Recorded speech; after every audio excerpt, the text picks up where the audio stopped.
Hi there, welcome back to Sword and Musket.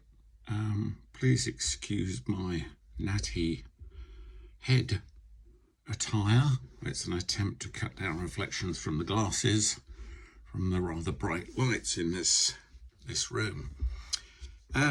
Today I wanted to get up close and personal with potential buyers and collectors. Now, many collectors will just say, I speak the bleeding obvious. But what I'm trying to do is to help people who seriously want to collect and give them the benefit of some of the mistakes that I've made in the past in buying things, which I look back on and basically think, well, I wish somebody had told me something about that in the past. Maybe I might have not made such a very obvious mistake. Anyway, I'm going to use an example of one pistol which pretty much I am 100% happy with, which I purchased purely as a collector. I relied on an accurate description from a very good auction house called the Amoskeag Auction House. I'm sure they won't mind me mentioning their name, but I trust them implicitly and find that their descriptions are very good. They're a business, so they have to stand up and stand by what they say. Anyway, the point is I bought this at long distance, and when I got it back, it really did show all the qualities that I hoped it in fact would have. And it is the good old C96. This is one of the 7mm type caliber weapons, possibly a private purchase, but let's not worry too much about the actual pistol and get into the technicalities of when it was made. I mean, I believe it was made in 1917. I'm still waiting for some old and expensive books to come through to nail that one down. But when you're buying, there are things that you should be looking for that sit right. And if you think them through in the cold light of day, not when you're under pressure, possibly at a gun show to buy, or under even more pressure in an auction situation, they make a lot of sense. But it's almost a case of hindsight is a wonderful thing.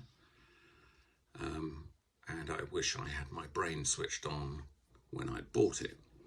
But this pistol does show all the factors really that I want to try and get people to think about when they're buying, so they don't buy a pup. Now, let's just do the obvious and check that we have not got a loaded pistol on our hands. So we look inside the chamber. Here's my pointing pen.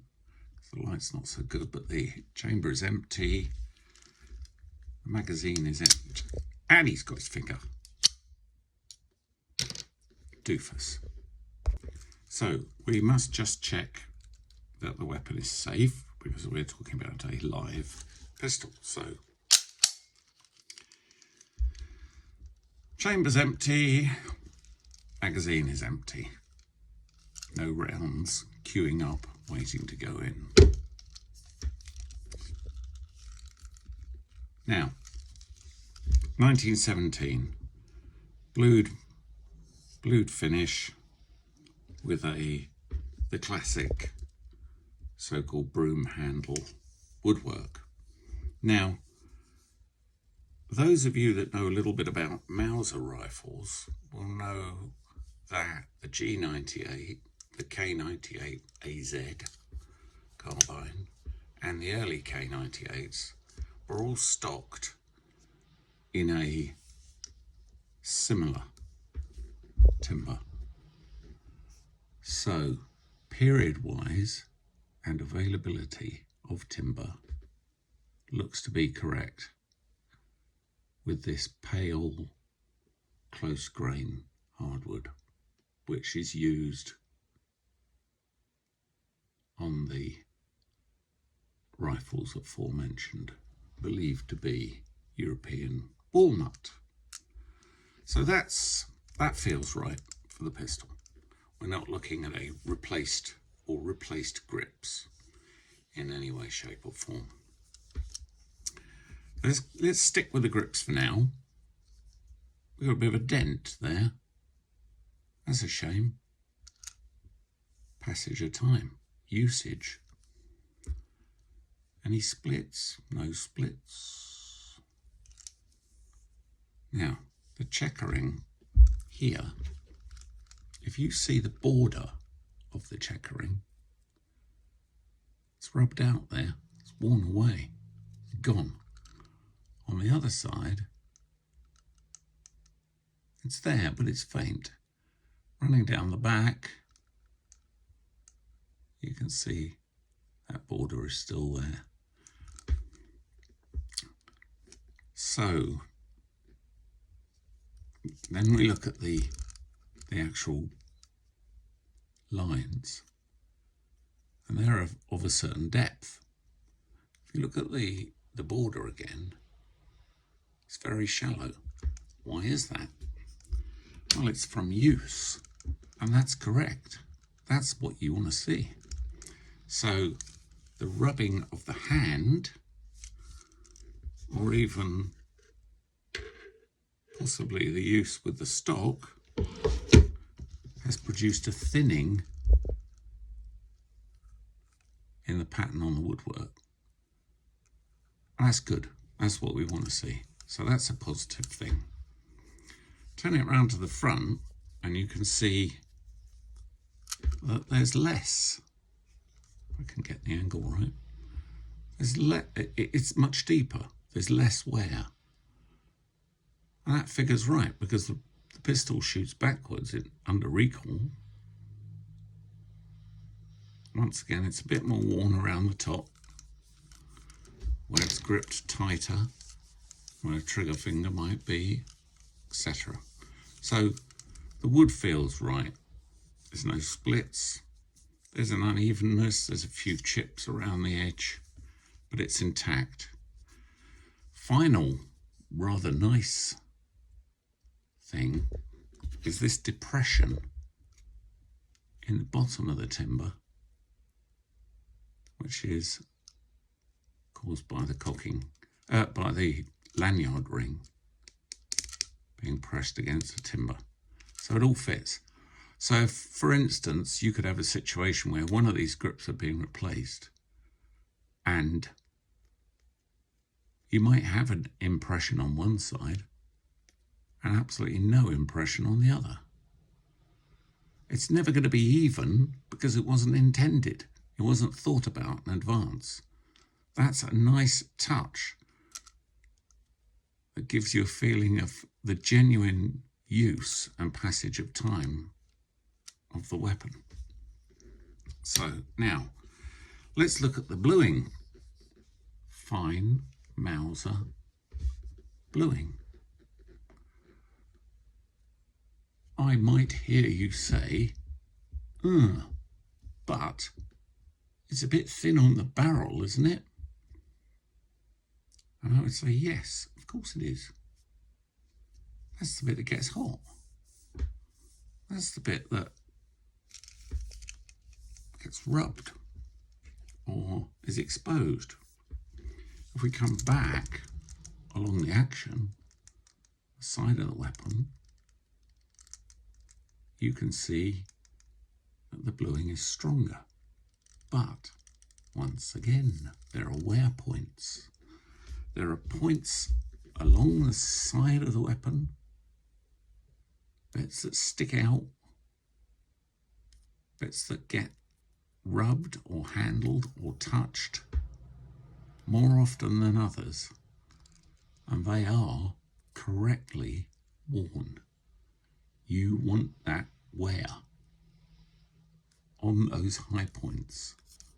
I'm not saying that you want a barrel completely devoid of finish, and some people might take one look at this and say, nice gun, but it's all worn out. Yes, but I don't have £30,000 or dollars to reach for an immaculate, unused example, which might bring a question into your head of how has it remained immaculate and unused? I mean, do we want these weapons because they've been somewhere, they've done something, or do we want them as they looked when they came out of the store or were uncrated? That is all a personal decision, and those are the differences and the levels of collecting. But what I'm saying to my friend who wants to buy his first ever C96 broom handle Mauser, I'm saying look out for the markings, look for the addresses, etc., maker's details. When you're looking at condition, high edge wear, not a problem. It's 100+ years old. 100+. But having said that, you do still get, and this is half the reason for collecting these things, you still get this superb nitro blue on some of the parts. You still get this superb Mauser depth of blue right next to this worn out section that slides, operates, bangs about and gets worn against other stuff. Now, if we just return the bolt, depress the follower, you can see the top, the extractor spring in the top of the bolt is also got that beautiful nitro blue to it. So right next to the wear of a portion of the pistol which would naturally get worn is the nitro blue of the extractor spring. The muzzle is worn, it gets cleaned, rubbed, the sights are worn, finish.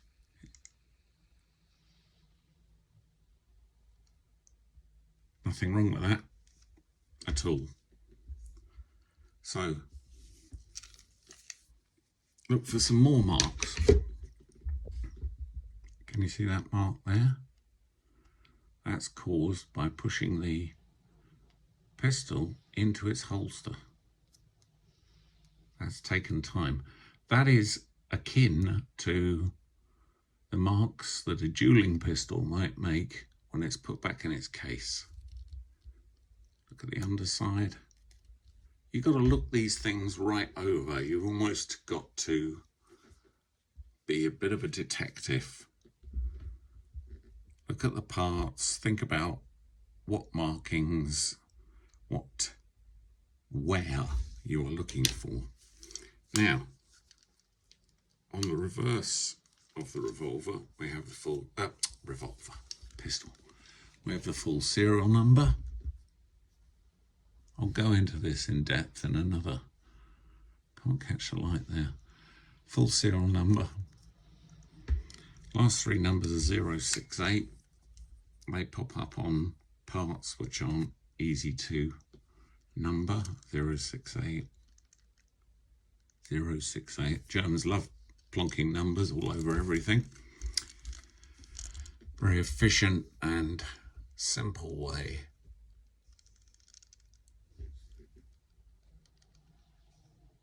of keeping everything together, making sure the parts stayed together. So that's the pistol itself. They're all known for having an attachable, detachable stock. This one has.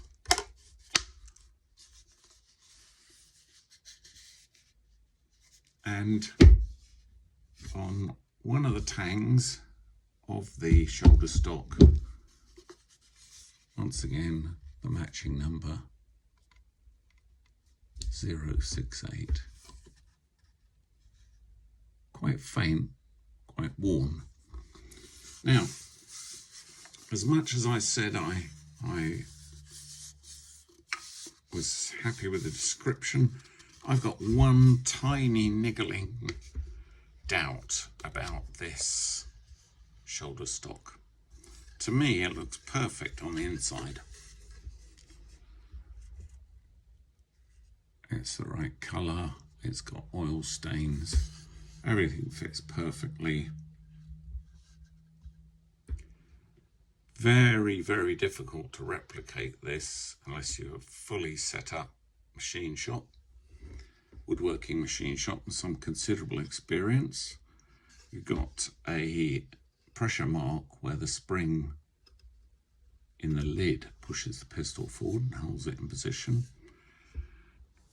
My problem with this stock is it's too red compared to the rest of the timber. Now, the hinge is nice and rusty and aged, but in my super suspicious way of looking at things, I just feel that this may have been restocked with original furniture. I could be wrong. But either that or somebody has recolored it, refinished it, thinking it looked too pale, whereas I almost would have preferred it to look the same pale, and you can't see it in this light, but the same pale colour as the grips. It's only a tiny weeny sort of niggle, but as I haven't been with the pistol since 1917, I have no way of telling. Certainly the markings, etc. on the inside of the pistol do look right. Anyway, so I'll pop her back in and we can now see where that mark on the side has been produced by this spring catch, which runs down about 3.5 inches down the side inside.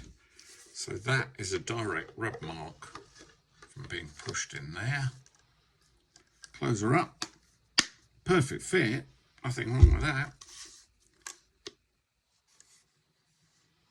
Some of the file marks on the outside look a bit crude as well, but that may be me being super suspicious and super worried. But let's have a quick look at the leather work. Unfortunately, I haven't yet got the Mauser tool that runs down the front, like an extended screwdriver that runs down the front of the holster. Neither have I got any of the stripper clips, but this is a pretty much complete piece of leather work. Brown with heavy stitching all the way round. It's right, it's correct. And then when we look on the back, we get all our feelings are confirmed by a saddle maker's stamp and a date at the bottom, which is actually 1917.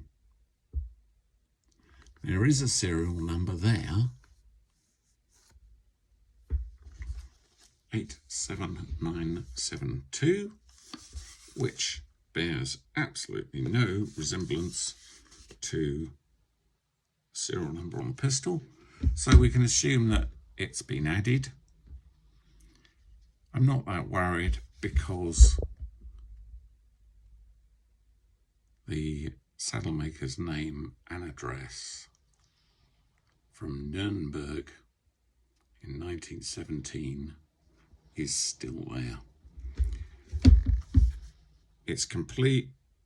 The stitching is pretty much complete in all places. There's a tiny bit of breakout right in the base. There's an oil drain hole in the base. One of the belt straps has come away, but it's odd because it almost looks like it's been cut. But there we go, another intriguing part of collecting. So those are some tips which the trader or advanced collector probably runs through without even thinking about it. But if you're a beginner and you want help buying things, think about those points: the wearing of the woodwork, the colour of the woodwork, the wear on the pistol. People generally, higher valued pieces are without refinishing. That's why I like this piece. It's not refinished. It's as it is, as it should be. So I hope that helps anybody who's struggling to make any decisions about buying anything. It's worn, it's been out the box, it's been used. We don't know where, we don't know when. It is still fully functioning. It is a privilege to own it in the UK. And it's a part of history that should not be lost. Winston Churchill had one of these in South Africa. Not to be forgotten. So, if it's good enough for Winston Churchill, it must be worth a place in weapons collecting, and as such, we should hang on to the right to collect and preserve the history that has gone before us, and be grateful that we don't have to do the same thing. So, thanks for watching. Please like or subscribe. Keep your eyes open for corking pieces of work like this. Look out for By Sword and Musket 9312 on YouTube in the future. Visit the website, and I'll be back with more interesting things to look at. Thanks for visiting.